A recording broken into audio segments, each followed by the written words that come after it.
अस्सलाम वालेकुम। आज का हमारा टॉपिक है phases of meiosis one. Lecture को स्टार्ट करने से पहले मैं बताती चलूँ कि आप मेरे channel daily dose of education को लाइक करें, शेयर करें और सब्सक्राइब करें और बेल आइकन पे क्लिक करके और वीडियोस को सिलेक्ट करें ताकि आपको नए आने वाली वीडियोस की नोटिफिकेशन मिलती रहे। हम अपने फेजेस को डिस्कस कर रहे थे मियोसिस वन के।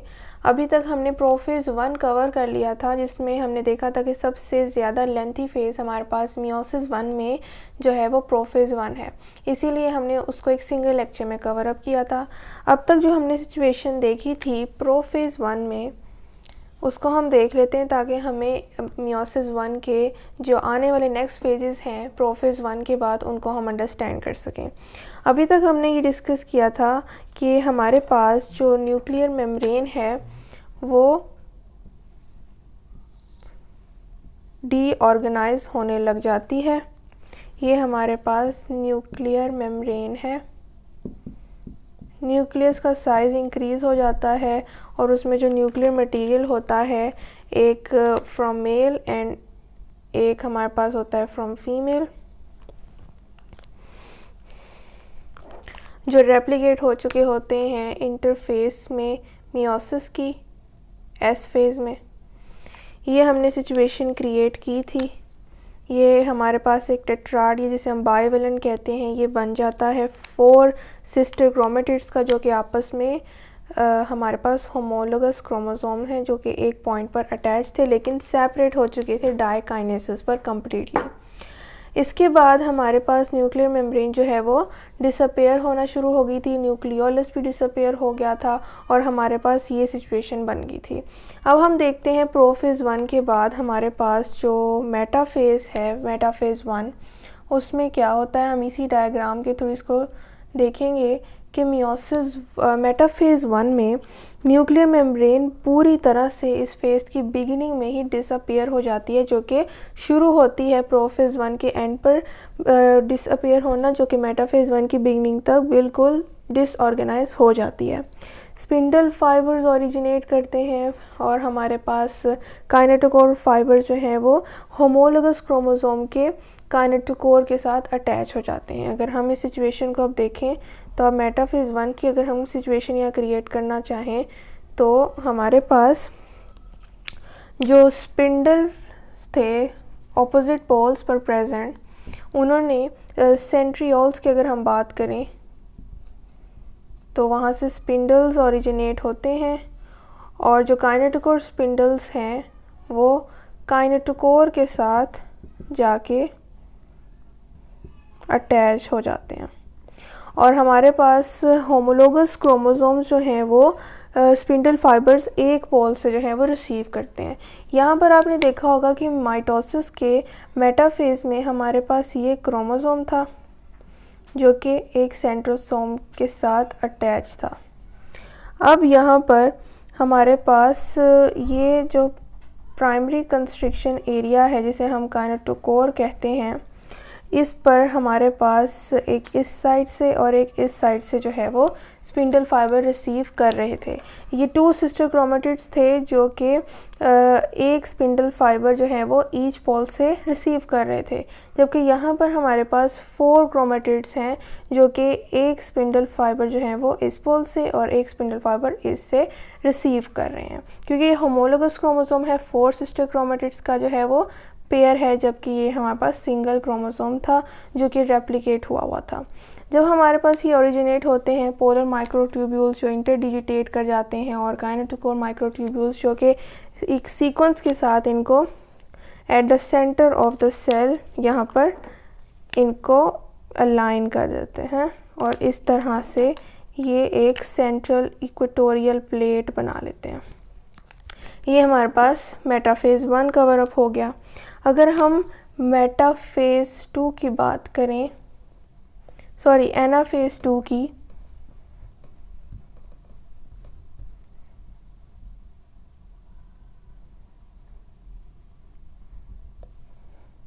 एनाफेज़ वन की अगर हम बात करें तो बिल्कुल माइटोसिस में जिस तरह एनाफेज़ में कॉन्ट्रैक्शन और इलोंगेशन हुई थी उसी तरह यहाँ पर भी कॉन्ट्रैक्शन होगी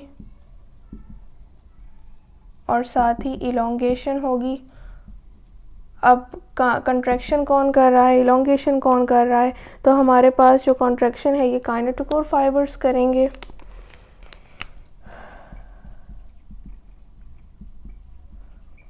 काइनेटोकोर फाइबर्स हमारे पास कंट्रैक्शन करेंगे, जबकि इलोंगेशन हमारे पास पोलर फाइबर्स करेंगे। और ये साइमल्टेनियस कंट्रैक्शन और इलोंगेशन के साथ हमारे पास ये जो होमोलोगस क्रोमोसोम के 4 सिस्टर क्रोमेटिड्स का पेयर है, जो कि कॉम्प्लेक्स स्ट्रक्चर बाइवेलेंट टेट्राड बनाता है, उसको सेपरेट कर देते हैं। और इवेंचुअली ये स्ट्रक्चर हमारे पास कुछ इस तरह का बन जाता है कि ये हमारे पास सेल है और इस तरह से क्रोमोसोम्स एक दूसरे से सेपरेट हो जाते हैं। अब इसमें रफली मैंने ड्रॉ नहीं किया, लेकिन इसमें वो एक्सचेंज वाला सेगमेंट जिसे हमने क्रॉसिंग ओवर या क्याज़ फॉर्मेशन कहा था वो भी है, जिसमें से हाफ हमारे पास पोर्शन जो है वो दूसरी तरफ चला जाता है और एक हमारे पास ऑपोजिट पोल की तरफ चला जाता है। और इनको कॉन्ट्रैक्शन और इलोंगेशन के साथ जो है ये ऑपोजिट पोल्स पर जो है पुश किया जाता है और एक दूसरे से सेपरेट हो जाते हैं। यहाँ पर हमारे पास ये चीज़ क्लियर होती है कि क्रोमोसोम का नंबर रिड्यूस हुआ है और ये रिडक्शन फेज़ है हमारे पास मियोसिस 1 का। अगर हम टीलोफेज़ 1 की बात करें, जो कि मियोसिस 1 को एंड अप करती है टीलोफेज़ 1, तो ये बिल्कुल उसी तरह है कि जिस तरह हमारे पास प्रोफेज़ 1 में सब कुछ चीज़ हमारे पास सारा अपरेटस माइटोटिक अपरेटस जिस तरह तैयार हुआ था, उसी तरह मियोटिक अपरेटस भी हमारे पास तैयार हुआ था।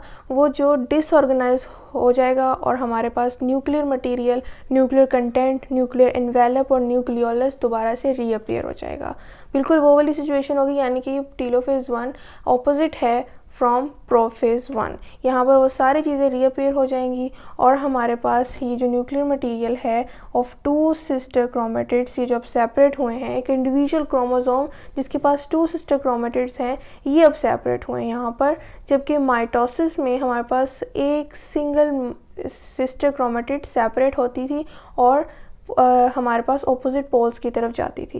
लेकिन यहाँ पर एक क्रोमोसोम जिसके पास 2 सिस्टर क्रोमेटिड्स हैं, ये ऑपोजिट पोल्स की तरफ मूव करेंगे और वहाँ पर मूव करने के बाद ये क्या सिचुएशन क्रिएट करेंगे, ये भी मैं ड्रॉ करके दिखा दूँ टीलोफेज़ 1 की,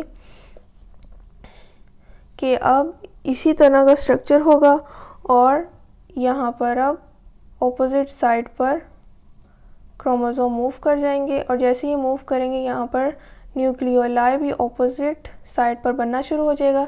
जैसे न्यूक्लियोलाई बनना शुरू होंगे, यानी न्यूक्लियर एनवेलप, न्यूक्लियर मेम्ब्रेन, जो कि क्रोमोसोम्स जो एक दूसरे से अपार्ट होकर ऑपोजिट पोल्स की तरफ मूव कर गए हैं उनको कवर अप करेगा। उसी तरह से साइटोप्लाज्म भी सेंटर से डिवाइड होना शुरू हो जाएगा यूँ, और इवेंचुअली हमारे पास 2 सेल्स जो हैं वो प्रोड्यूस हो जाएंगे।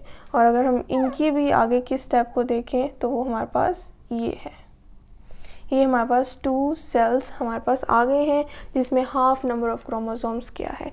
इसके बाद हमारे पास ये फेज़ जो है वो ख़त्म हो जाता है, जिसे हम रिडक्शन फेज़ और मियोसिस 1 कहते हैं, और इंटरफेज़ शुरू हो जाता है और उसके बाद हमारे पास मियोसिस 2 स्टार्ट हो जाता है।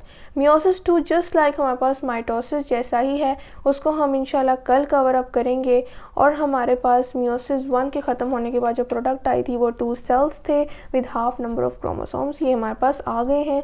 और इस कंसेक्यूटिव डिवीजन्स की मदद से हमने ये देखा कि क्रोमोसोम्स जो कि एक दूसरे से अपार्ट होके ऑपोजिट पोल्स की तरफ मूव कर गए थे, ये डीकंडेंस हो जाते हैं ताकि इंटरफेस में दोबारा से इनकी रेप्लिकेशन हो और उसके बाद दोबारा से ये मूव कर सकें। लेकिन ये पॉइंट आपने यहाँ क्लियर कर लेना है कि मियोसिस 1 के बाद जो प्रोडक्ट बनती है वो आगे जाके रेप्लिकेट नहीं करती है, ताकि ये कन्फ्यूजन आपको ना रहे कि ये क्रोमोसोम्स भी आगे जाकर इंटरफेस में से पास होते हुए ताकि ये मियोसिस 2 में जा सकें, क्या रेप्लिकेट होंगे? तो इसका जवाब है कि नहीं, वो सिर्फ मियोसिस 1 से पहले आने वाले इंटरफेस के एस फेज़ में रेप्लिकेट हुए थे बस, उसके बाद नहीं। और मियोसिस में ही हमारे पास G2 स्टेज भी लैग करती है इंटरफेस में। तो ये था आज का हमारा टॉपिक, जिसमें हमने देखा मियोसिस 1 के सारे फेजेस को। ये सारे फेजेस जो है माइटोसिस के फेजेस के साथ मैच करते थे, इतना ज़्यादा ये मुश्किल नहीं था। बस प्रोफेज 1 एक नया फेज़ था जिसमें हमने मियोसिस 1 की एक नई चीज़ सीखी थी, होमोलोगस क्रोमोसोम और उनकी कियास्मेटा फॉर्मेशन और एक्सचेंज ऑफ सेगमेंट्स। तो वो हमारे पास एक सिंगल टॉपिक था। तो आज का टॉपिक बिल्कुल हमारे पास माइटोसिस के सिमिलर था। तो आई होप आपको आज के लेक्चर की समझ आई होगी।